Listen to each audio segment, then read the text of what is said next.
Ini adalah Poco F6 fitur baru yang dikemas ponsel kelas menengah dari Xiaomi. Dapatkah ponsel ini memberikan nilai yang Anda cari di ponsel kelas menengah? Mari kita cari tahu di Poco F6 ini.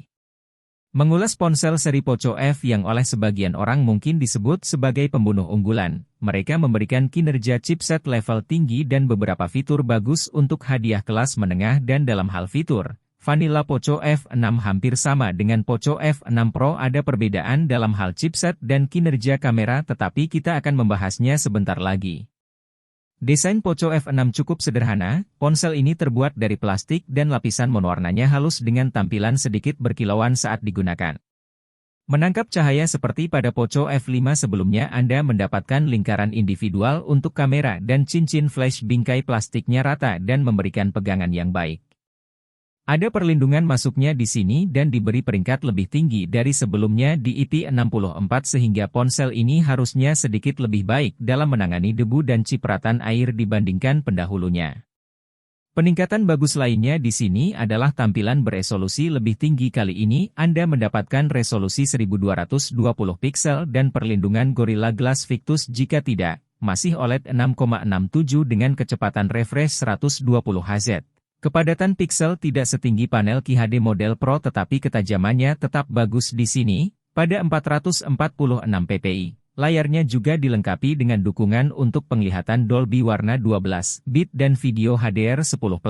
Kecerahannya telah ditingkatkan sejak terakhir kali tahun ini kami juga mencapai maksimum hampir 550 nits dengan penggeser manual, dan ini dapat meningkat hingga lebih dari 12.200 nits dalam mode otomatis jika Anda membutuhkannya dan dengan kecepatan refresh 120 Hz. Menggesek dan menggulir pada panel ini sangat mulus dan saat dalam keadaan idle kecepatan refresh akan turun hingga 60 Hz. Untuk menghemat energi untuk audio, ada sepasang speaker stereo, mereka memiliki kenyaringan yang sangat baik dan suaranya penuh dan bersih dengan basis yang layak. Poco telah menghilangkan pembaca sidik jari yang dipasang di samping. Poco F6 memiliki di bawah layar ada yang cukup responsif dan ponsel ini dilengkapi dengan 256 atau 512 GB penyimpanan UFS 4.0 yang tidak dapat diperluas melalui microSD. Meskipun antarmuka ponsel Po baru adalah HyperOS terbaru Xiaomi yang berjalan di atas Android 14. Jika Anda ingin mengetahui lebih lanjut tentang spesifikasi HyperOS, Anda dapat melihat video khusus kami, dan untuk dukungan perangkat lunak Poco F6 telah menjanjikan 3 tahun pembaruan OS utama dan 4 tahun patch keamanan. Sekarang kita akan masuk ke chipsetnya yang baru. Qualcomm Snapdragon 8S Gen 3 ini adalah versi yang lebih terjangkau dari chipset teratas tahun ini, Snapdragon 8 Gen 3, dan sekali lagi dibangun pada proses 4nm, tetapi arsitekturnya berbeda dalam tolok ukur.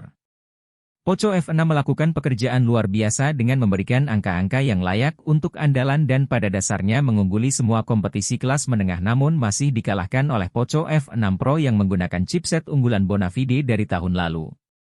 Lagi pula, ada lebih dari cukup daya di sini untuk kelancaran penggunaan sehari-hari, multitasking, dan gaming berat. Poco F6 mampu mempertahankannya.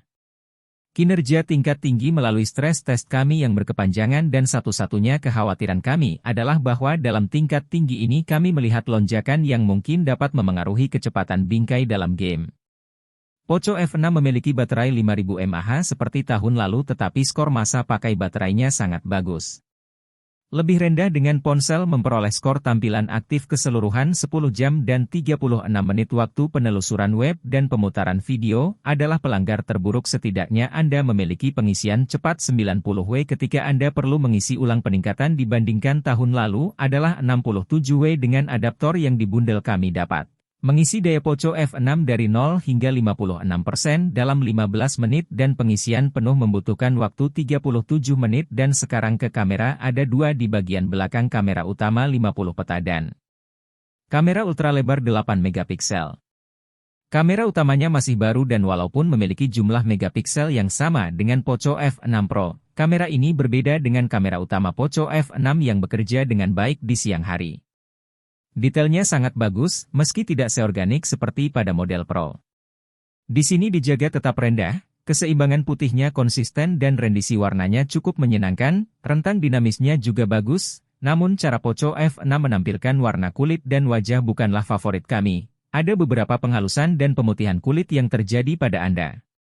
Dapat menonaktifkan berikut tampilan zoom digital 2 kali sedangkan detailnya kurang dari bidikan biasa hasilnya dapat digunakan pada malam hari kamera utama menggunakan pemosesan mode malam otomatis dan memberikan detail S yang solid dan kinerja noise yang baik dan kami tidak memiliki keluhan besar tentang warna. Anda mendapatkan bayangan yang cukup detail dan sorotan yang lengkap, serta video 4K yang diambil dengan kamera utama solid, memiliki detail yang sangat bagus, banyak kontras, dan rendisi warna yang tampak alami saat merekam video, stabilisasi elektronik selalu berjalan. Goyang memang menyebabkan sesekali fokus berburu pada kamera utama tetapi panci mulus di malam hari. Klip 4K dari kamera utama memiliki detail yang bagus, rentang dinamis yang cukup lebar dan saturasi warna yang bagus. Kamera ultra lebar bekerja cukup baik untuk jenis kamera ini. Detailnya baik-baik saja dan noise tetap terjaga di bagian bawah. Warnanya terlihat lebih buram dibandingkan dengan kamera utama. Foto dengan cahaya rendah pada kamera ultra lebar memiliki rentang dinamis yang baik, tetapi warnanya sedikit melenceng dari gambar juga cukup lembut. Ultra lebar merekam video dalam 1080p dan tidak sangat detail bahkan untuk resolusi ini. Selfie berasal dari kamera depan 20 megapiksel dan warna kulitnya cukup lebar, terlihat bagus dan detailnya lumayan, kontrasnya bisa lebih baik. Jadi itulah Poco F6 yang mengemas tampilan luar biasa. Speaker yang bagus. Speedy pengisian daya dan kinerja chipset yang menonjol, kamera utama juga berfungsi dengan baik. Kelemahan utama di sini adalah meskipun pengisian dayanya cepat, masa pakai baterainya sendiri biasa-biasa saja. Jika itu tidak mengganggu Anda maka dalam semua hal lainnya Poco F6 adalah pembunuh andalan yang solid, itu layak untuk dicoba. Terima kasih telah menonton teman-teman. Jika Anda mencari alternatif, Anda dapat melihat ulasan kami tentang telepon 02A dan Poco X6 Pro. Beritahu kami pendapat Anda dan sampai jumpa di yang berikutnya.